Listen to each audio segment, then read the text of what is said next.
Back at it this morning, getting out here in the shop. Monday, nice and cool.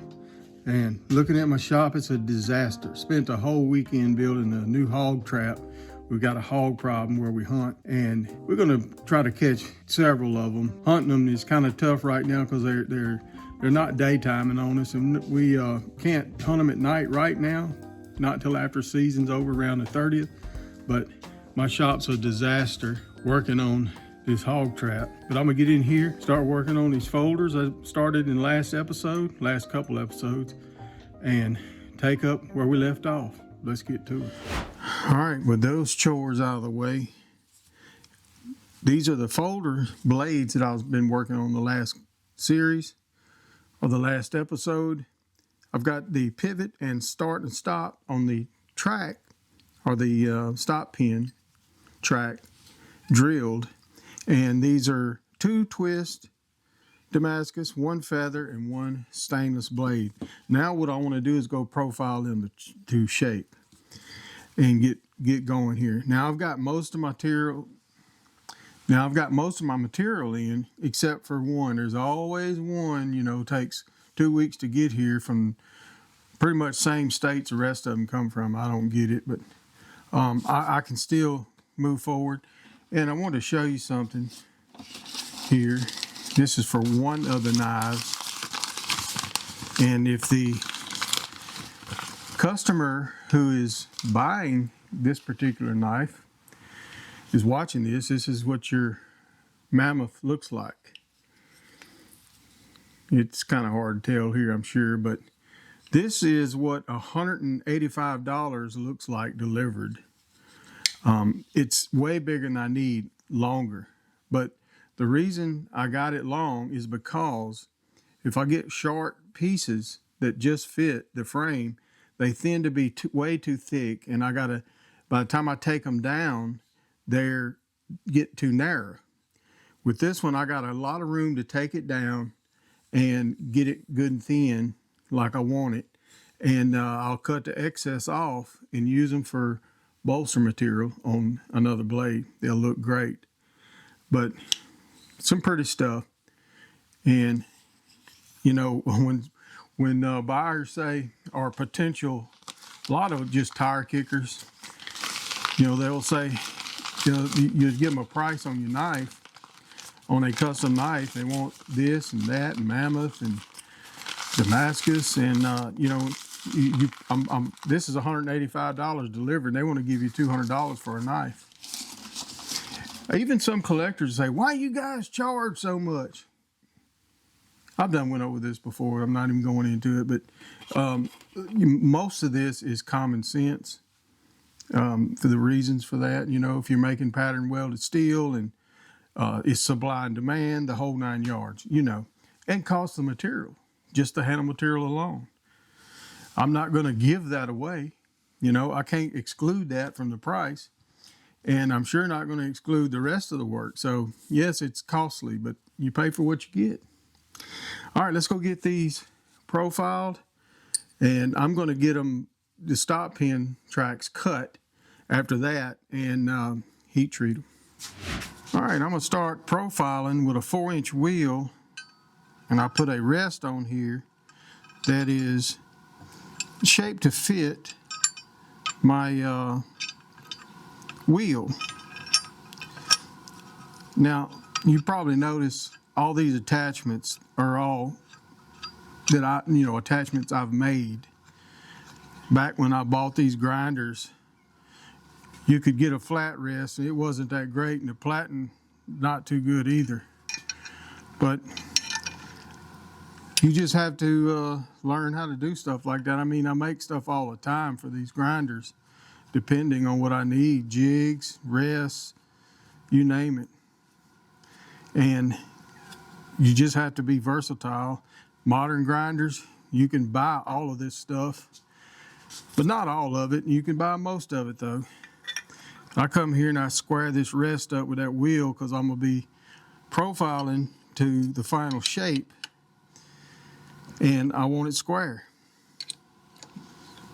I'll do the same thing on small and large wheels here, and I have a rest for my I have a flat rest that I can put in the horizontal position as well, because I'm going to turn this grinder up and grind like this. That way I can get good square edges on the profile. So I'm gonna get a belt on here. I'm gonna start with a 50, a good 50, and go from there. Get these ground up. I'll finish them up to about 600 grit, and I can hand sand from there. Try it out. A little of adjustment. This particular grinder was one of the first Bader grinders. This is a Bader 2. That's a Bader 3 over there. And it has a round connector there. I don't know who designed that. I mean, it's just pretty nuts. I mean, good square receiver is what you want. And you don't have to worry about doing this crazy tracking. Now, once I set it up, I can change wheels. It doesn't matter. It'll track. And we'll try it out. It looks pretty good. Get this thing rolled over. Start profiling. I'll move the camera though.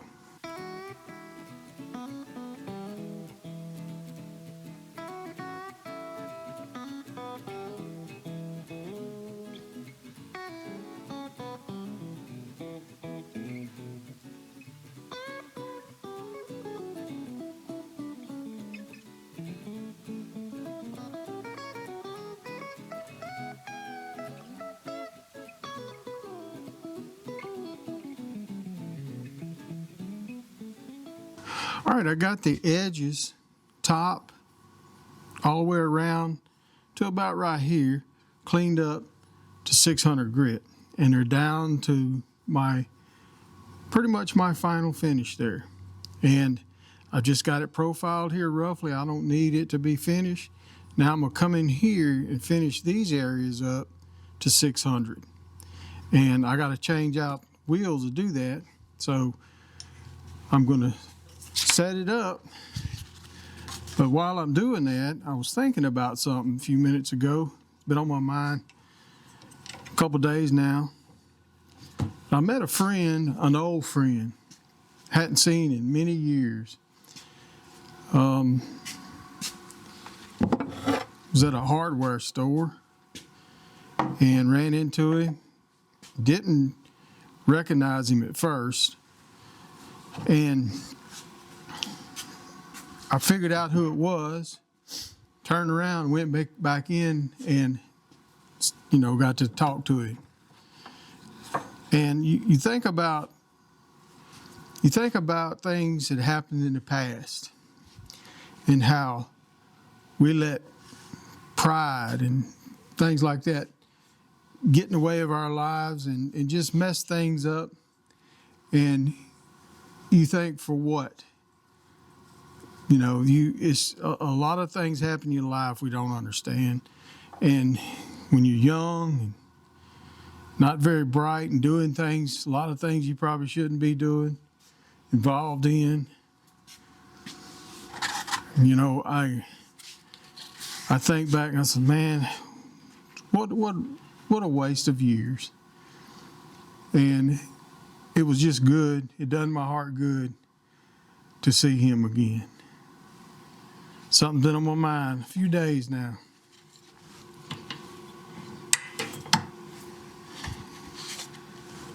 Oh, too high. But we're going to get this thing set up.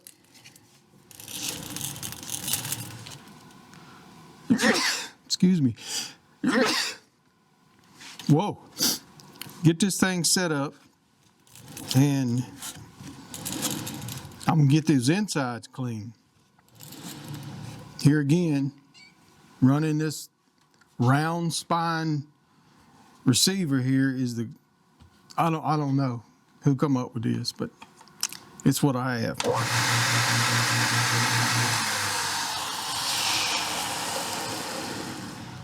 But I got to put my rest on there. and do it right. I like to get it set up before I do all that. And here again, this is just modified to fit the tools that I need. So I'll just take my fork loose here. I got a cat's up here wanting to grind. And I've got another rest here that is custom made just for this wheel, this size wheel. I could go up to a 1 inch, but I use this 1/2 inch a lot. And you just have to make tools you need. I mean, this small wheeled assembly here, I can show it to you once I get set up, is, I got the wrong screws here. So I just looked at this small wheel assembly here and said, what can I do to put a rest on here? And so I just take the forks loose. I've got some longer screws that I use and make it work. I'm missing a screw here, but I have a magnet over here on my machine to hold these screws. That way when I'm done with this rest, I can take it off and put it together. Cat thinks I'm talking to him. Now this rest is already square. I don't have to square it with the wheel because it's square here and it's 90 degrees. When I built this, I made sure of all that so I don't have to fiddle with it when I put it together. So now I'm gonna take a 120 grit belt to start with, cut them pretty close, and finish them up to 600. Now we should be ready to go.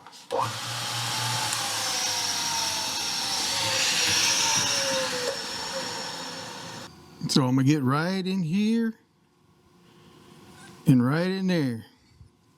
Clean that up, and she's profiled.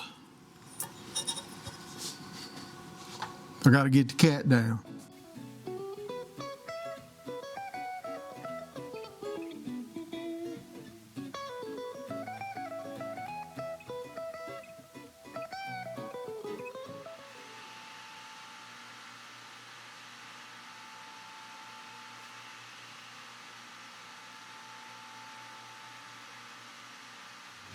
All right, everything is cleaned up.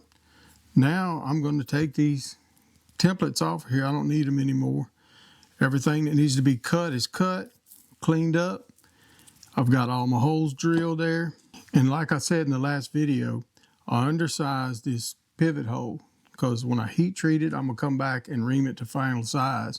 It cleans up any scale or anything in there. I also got my start and stops on the stop pin track a little forward so I can adjust them when I go to assemble it and start tuning it up to get it ready to put the D10 in. So I'll take these templates off, we'll set up in the mill, cut this track, and I'm ready to heat treat. I'll heat treat and then grind them. But I got my other material in while I was grinding, and that's a good thing. I was just sitting here talking about them. But I had to get a new cutter. This here's for my outside decorative screws on the pivot screw. And I've got one that's not that old. It didn't last very long. This is carbide and didn't last that long. You know, I've got one for the bearings as well, and it's still going strong, so I don't know what happened there. So, you know, you're looking at $60 before it's delivered for this one cutter. That's painful. All right, we're going to set up here on my rotary table. I've got an undersized pivot here as well that'll fit this undersized hole that I drilled, and that way I don't have to have the proper size to do this operation before heat treating. After heat treating, I will just lightly sand that track. It's not a big deal, but I'll sand it out, and then I will ream that pivot hole. I have to find my wrench. All right, we've found the wrench, and I've just got a clamp here on this side to hold it down. There's nothing special here. I have a sacrificial aluminum plate here that has a groove cut where that track is. I make this pattern a lot. It's one I make all the time, so it's set up for it. I just make sure that's pretty good and snug, and I'll snug this up. I don't have a proper T-nut here, so I have to do some jerry rigging here. We'll get her snug down.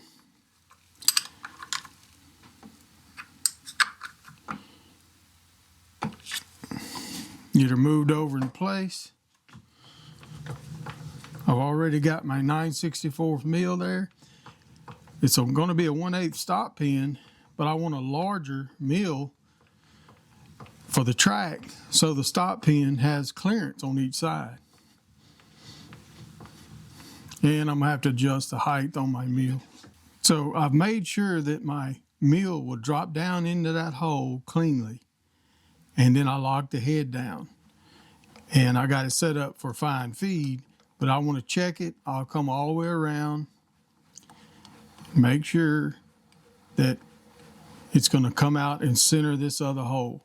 Now I won't go, when I'm milling, I won't go all the way into that hole and cut the back side very much, because remember, I saved a little of that so I could fine adjust it when I'm doing, fit up after I set the detent. So I'm ready now to start cutting, and I'll start right there at the front of that hole, start cutting around.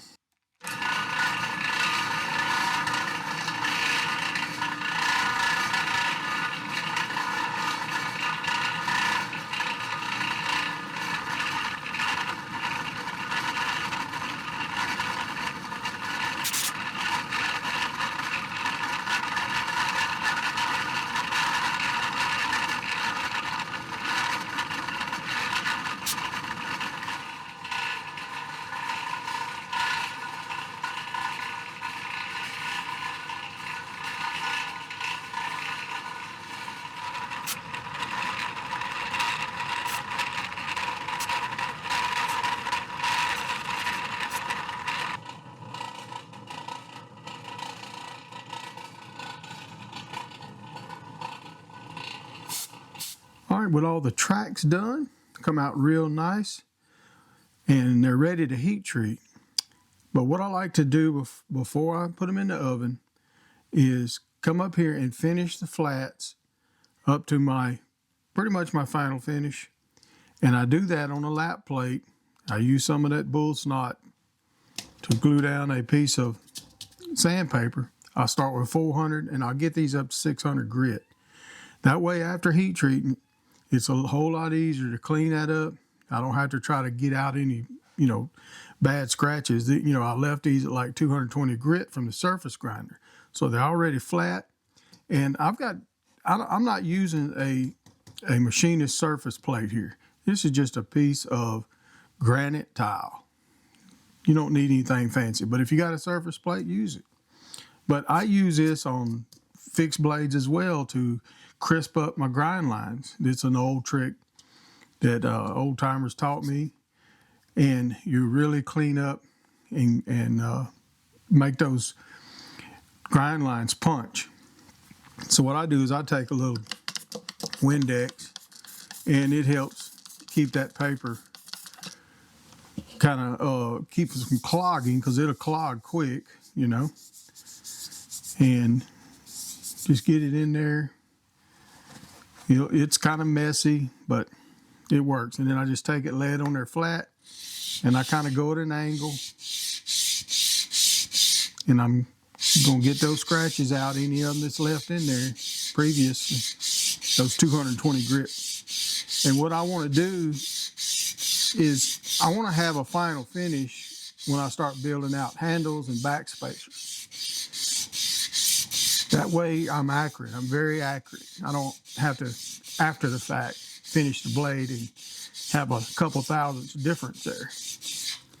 And I'll do this till they're clean and scratch free, pretty much. I'm not really worried about the blade, but because I'm, sanding here, it's gonna, sand all of this off as well. This will all be a bevel. And yeah, you can do it after you bevel, but you risk tilting it when you're lapping it. I'll do that somewhat, a little bit after the fact, but it doesn't take nearly as much or much pressure that will change any facet in here. All right, then we're gonna go heat treat them. All right, so I've got a conglomeration of heat treating here. I've got stainless and carbon. I need to thermocycle this feather blade, so I'll put it in some foil just to reduce some of the scaling. I will thermocycle it, then quench it. But I've got my 2 twist blades here, and I just got a couple stainless standoffs here to help me reach in there and grab them and quench them at the same time. And I don't have to grab the tangs and cause some cooling and warping issues. I'm gonna do the same thing with the feather blade when I go to harden it. But I have to go get some liquid nitrogen for my stainless blade, so I'm gonna hold off on it for now. We're gonna get these in the oven. We'll get these hardened first, then I'll thermocycle the feather blade.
All right, we got the normalizing done on this one. I got the other 2 tempering right now. This is the feather blade. Cut this foil off of here. See how much scale I built up in there. I like to keep from scaling up so bad during that process. And it's pretty hot right now, so all right, that looks good. Almost as clean as it was before I put it in there. No scale though. Now I'm gonna put my little bolt assembly. All right, now we're gonna harden this bad boy, get it in the oven. And I've got something to grab to here. 2 birds with 1 stone. See if we can get it in here.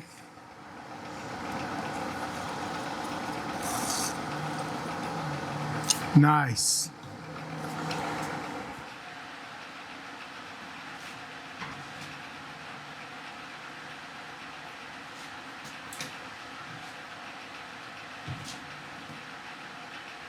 All right, while those blades are tempering, and I'm sorry about not having some sound on some of that a while ago, didn't have the mic on. It happens. When you don't have a crew, you got a lot to remember. But what I've done is I've glued templates to the titanium, and I went and profiled one side. Now I'm gonna come in here and glue these on the other side with super glue, CA glue, whatever you want to use, call it. And then I will drill my pivots and my bolt holes here for my screws and my stop pin to mark one side. I'll drill through and into the other, but I won't go through because I'm going to use a smaller drill just to mark it, and the pin will be underneath there. But I have to center punch the holes before I glue them together because hammering them can knock your glue loose, and I don't want that to happen. So I've got a couple here done, and I'm using my optical center punch to knock these out, get them punched. Works pretty slick. When you're using a template like this, it's awesome.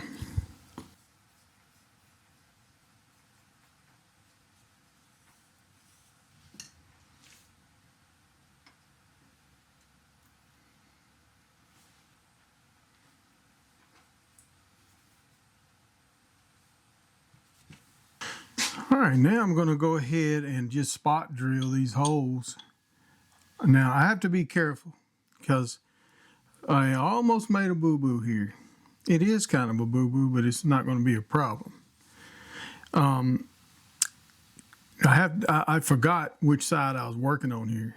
I'm going to have the lock on the left side, and I punched a hole for my stop and starts for my lock bar to split it.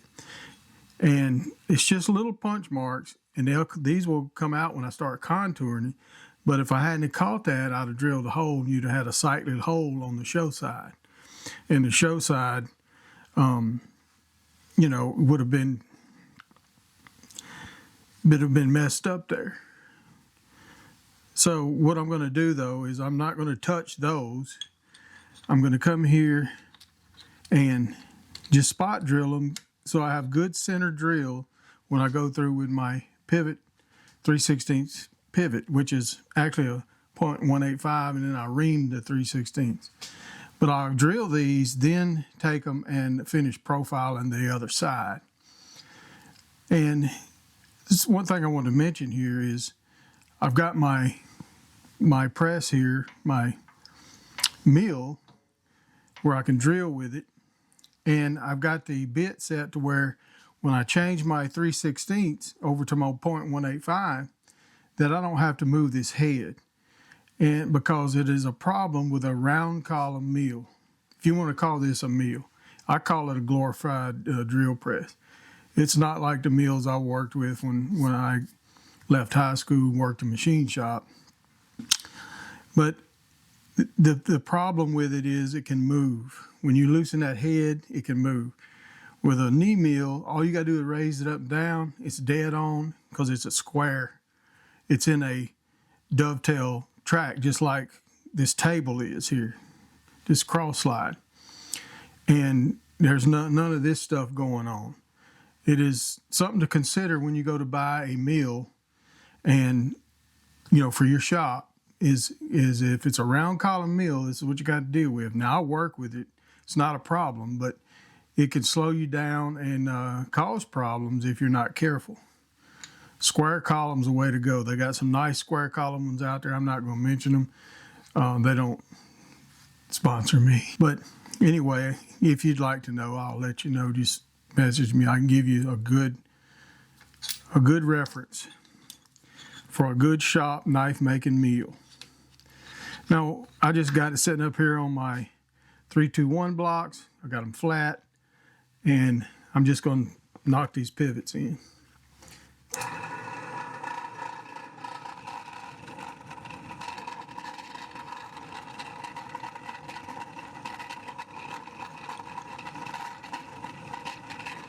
So all I did is touch those holes where I got to come back and drill them so I'm centered. When that drill bit hits there, it's a good centered hole. You don't want none of this stuff. All right, those are out of the way. I was going to mention, though, that I did get the liner side right. And the reason that happened is because I'm using as much of my templates as I had. And I had these printed, but they had the lock bars marked on the right side in case I was doing a left-hander. And I just had those, cut them out. So you really had to pay attention, keep your mind on what you're doing. I mean, I did have my mind on something else, thinking about something else, and just not paying good enough attention. And that's what happens. Now, I don't lock this down. I just have a stop here, and I try to hold it down. And because I want to let this 0.185 bit find that center. So I kind of let it loose in my hand. And when it finds it, start working it, and I pack drill.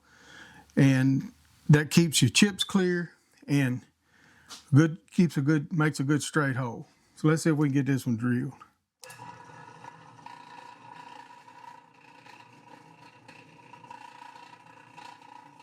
Fine center.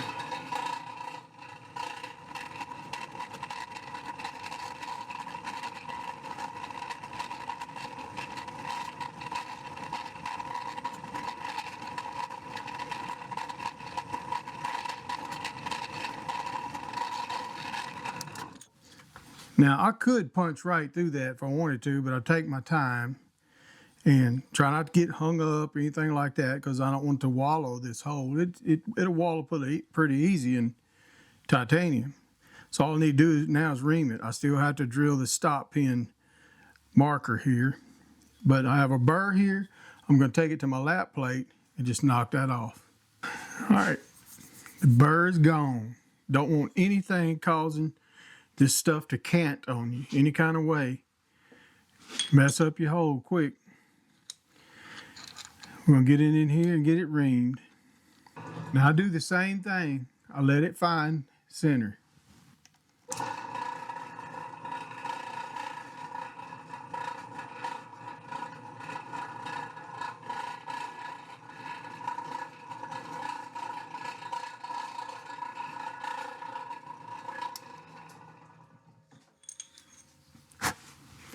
All right, so I got a pivot here. Now we should be 0.187 here, but it's probably a little burr here. Probably not gonna want to go, but I'm telling you, that is tight. And that's what I want, real tight. No wobble at all. No wiggle wobble. Now, I'm gonna go ahead, I'm gonna ream this stainless blade because it don't need, I'm gonna have it wrapped in foil when I heat treat it. And I'm going later this evening to a friend's house who has a dewar full of liquid nitrogen, because I'm not going by piling liquid nitrogen for one blade. So we're gonna go ahead and ream it.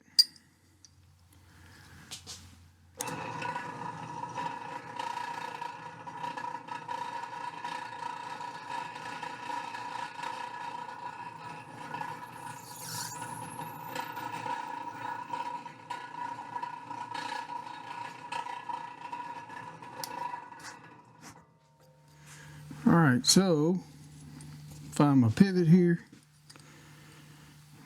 Pretty tight. It goes, but she's tight, and I don't mind that. A few times in and out of there, it's going to work it out. And it'll get a little looser, not much.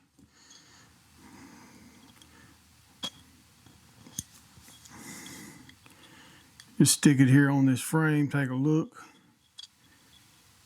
It's so tight though, it's you